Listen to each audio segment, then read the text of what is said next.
Madame, monsieur, bonsoir, soyez bienvenus dans la semaine de l'info, l'émission qui analyse et décrypte l'actualité de la semaine sur Info TV. Voici ce qui a fait le tour de l'actualité en ce samedi 9 mai 2020. J-2 avant le déconfinement en France prévu le 11 mai, un déconfinement qui sera progressif. 4 régions sont toujours en rouge, alors quelles sont les différentes mesures qui seront prises?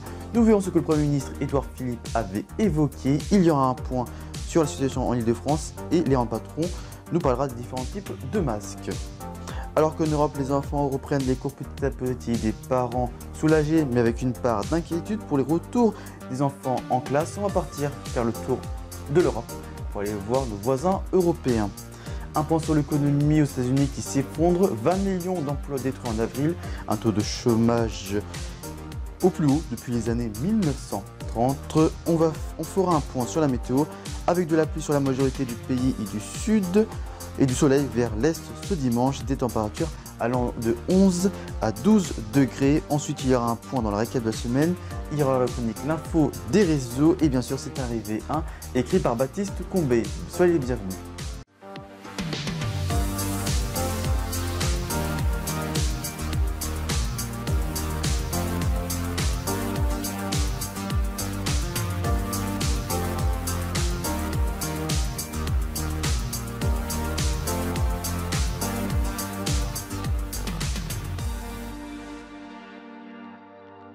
Nous venons de l'apprendre, un nouveau foyer a été détecté en Dordogne le 30 avril. Ça s'est passé au cours des obsèques d'un homme de 51 ans dans l'église Neuve de Verger, au sud de Périgueux. Les mesures de sécurité auraient été respectées à l'église.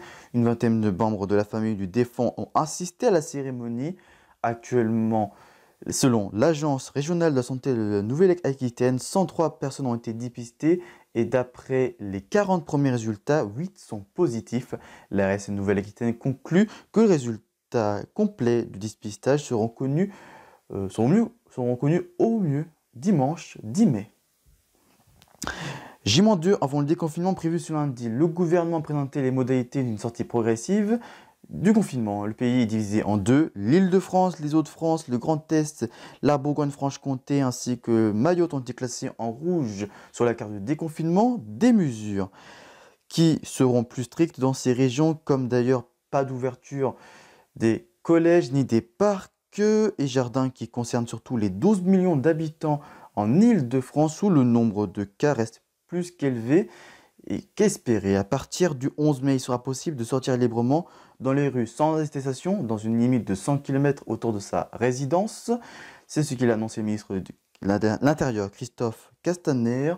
En revanche, au-delà de cette limite, il y aura une nouvelle attestation. Dans le respect de la distanciation physique, les rassemblements seront limités à des groupes de 10 personnes et le nouveau seuil pourra être réexaminé à partir du 2 juin. D'ici au mois de septembre, il est annoncé qu'aucun événement regroupant de plus de 5000 participants ne pourra être organisé. L'ouverture des plages et des lacs sera possible au cas par cas, sur autorisation du préfet en ce qui concerne les frontières avec les pays de l'espace européen. Les restrictions seront prolongées jusqu'au 15 juin au moins et aucune ouverture des frontières avec les pays non européens soit prévue jusqu'à nouvel ordre. Le ministre de l'Intérieur ajoute que la libre circulation des travailleurs frontaliers avec les pays européens sera préservée. 1 million d'écoliers sera accueilli dans la semaine prochaine par environ 130 000 professeurs. Ce qu'a annoncé le ministre de l'Éducation nationale Jean-Michel Blanquer, entre 80 et 85% des écoles seront conservées dès le 12 mai. 6,7 millions des enfants des classes maternelles et élémentaires vont reprendre les cours. Retour à l'école concernera donc d'un écolier sur 6. Et du côté des transports en commun, le port du masque sera obligatoire pour les passagers à partir de 11 ans. Si cette règle n'est pas appliquée, il sera possible d'une amende de 135 €, a annoncé la ministre de la Transition écologique solidaire Elisabeth Borne. L'Île-de-France qui est classée en rouge. L'accès au transport en commun sera réservé aux heures de pointe de 6h30 à 9h30 et de 16h à 19h et aux personnes détenant une attestation de leur employeur ou ayant un motif impérieux pour se déplacer, santé, convocation de justice, accompagnement des enfants. En ce qui concerne l'offre des transports de proximité, elle augmentera nettement avec un minimum de 50% des capacités habituelles et un objectif d'être normal d'ici début juin, a détaillé Elisabeth Borne. Il faudra respecter les règles de distanciation qui imposent de limiter très fortement la fréquentation. Elle a expliqué que l'objectif de la fréquentation, qui est aujourd'hui de 6%, reste limité à 15%. On va tout de suite rejoindre Léandre Patron qui va nous parler des différents types de masques. Bonsoir Théo et bonsoir à tous. Alors il y a 3 types de masques. Ils seront obligatoires dans les écoles pour les enfants de plus de 11 ans et puis également dans les transports en commun. Et puis chaque commerçant peut imposer le port du masque dans des endroits restreints puisque c'est là que la maladie peut se transmettre le plus facilement. Donc le premier, c'est le masque chirurgical. Il a un fort niveau de filtration. C'est le masque bleu, vous le voyez sur l'image à gauche. Il coûte maximum 95 centimes. Le prix a été plafonné, mais on le trouve dans les grandes surfaces à environ 60 centimes. Ils sont disponibles à l'accueil des magasins, mais également aux caisses. Et ils sont rationnés dans des barquettes de 10 masques environ. Et c'est une barquette par personne pour qu'il y ait des masques pour tout le monde. Ensuite, il y a les masques à très fort niveau de filtration, les FFP2. Alors ceux-là, ils ne sont pas commercialisés. Ils sont pour les soignants et le personnel de première ligne puisqu'ils sont très puissants. Et puis enfin, un autre type de masque, une nouveauté à faire soi-même, c'est le masque grand public ou en tissu. Chaque personne peut en coudre à sa manière.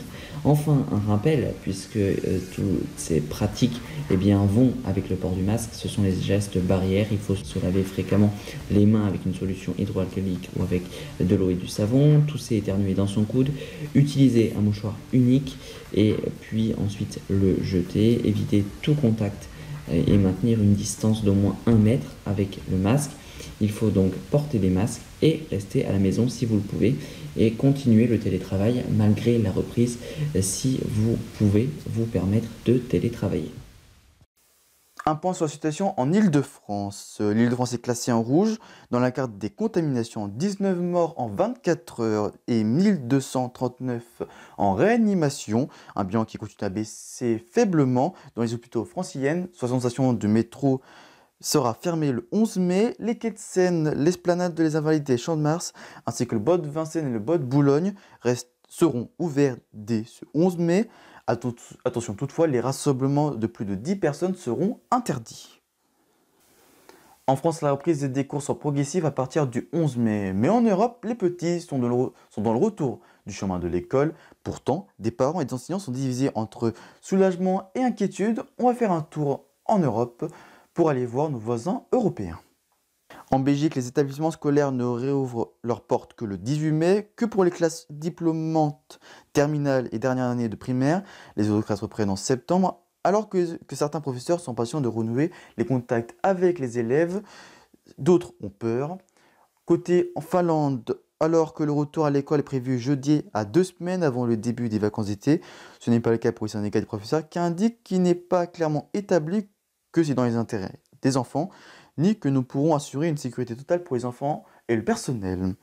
En Croatie, la réouverture est annoncée pour lundi pour les maternelles et les élémentaires, réservée aux enfants sans maladie chronique et dont les parents travaillent sans moyen de garder avec des mesures strictes, pas plus de 9 enfants et un enseignant par classe, 2 mètres de distance entre les bureaux.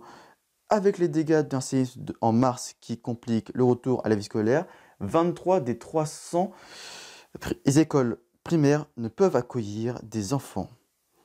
Et au Portugal, une association de parents d'élèves se révolte en annonçant que les enfants ne sont pas des cobayes pour tester l'immunité collective, alors que seuls les lycéens de première et terminale reprendront les cours le 18 mai et les crèches le 1er juin. Des professeurs qui sont dans le doute de réouvrir les écoles, les accueillir tous les élèves en respectant les nouvelles règles de distanciation. La Fédération nationale des professeurs, principal syndicat des enseignants, a aussi émis des doutes. Tout de suite, vous retrouvez un point sur ce qui s'est passé cette semaine avec le récap de la semaine qui vous est présenté par Léandre Patron.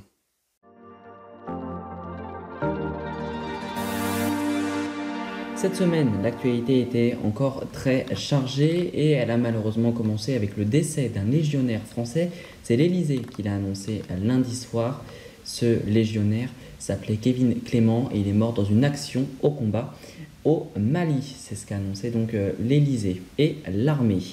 On continue avec l'Institut Montaigne qui a présenté un plan de relance économique et a appelé à certains sacrifices. C'est le cas par exemple de la suppression d'un jour férié, ce serait le jeudi de l'Ascension. Également, il faudrait pour elle supprimer la première semaine des vacances de la Toussaint et toucher au temps de formation. Et puis enfin, les détails du plan de déconfinement ont été présentés. C'était jeudi après-midi par le Premier ministre, mais également par le ministre de l'Intérieur, de la Santé, des Transports, de l'Éducation nationale et de l'Économie. Tout cela a été bien évidemment suivi en direct sur notre compte Twitter, @groupeinfotv, le plan de déconfinement qui a été donc officiellement lancé dès ce jeudi.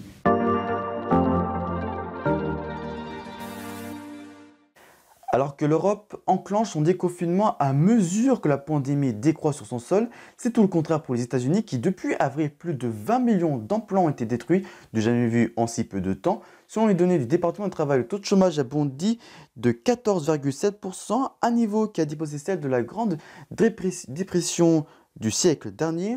On peut prendre en comparaison ce qui s'était passé il y a plus de 10 ans, pendant la crise financière, où 8,6 millions d'emplois avaient été supprimés.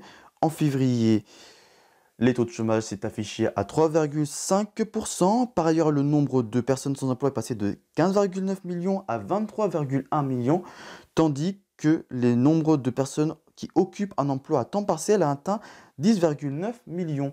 Sans surprise et attendu, c'était les mots qu'a réagi le président américain Donald Trump. En effet, les analystes avaient annoncé 16 à 20% de chômage et 28 millions d'emplois perdus. Des chiffres qui sont toutefois moins mauvais qu'attendus, des chômeurs qui sont aussi indemnisés, 669 milliards de dollars de prêts ont été débloqués par l'administration Trump et le Congrès pour les petites et moyennes entreprises pour les aider à payer les salaires de leurs employeurs. Tout de suite, c'est la météo. Dimanche matin, du soleil est à retrouver sur la majorité du pays. Des averses seront tout de même surtout présents au sud et à l'ouest du pays. L'après-midi, ce sera pluvieux sur la grande majorité du pays et du soleil dans l'est. Il y aura 21 degrés à Strasbourg, à Paris et à Lyon, 13 degrés à Cherbourg, 17 degrés à Bordeaux et 16 degrés à Montpellier. Lundi, ça sera le soleil qui sera dominant du nord à l'ouest du pays, mais pluvieux à l'est au sud, de l'est au sud de la France, avec des températures qui sont comprises entre 7 et 20 degrés. Tout de suite, on retrouve Léandre pour un point dans l'info des réseaux.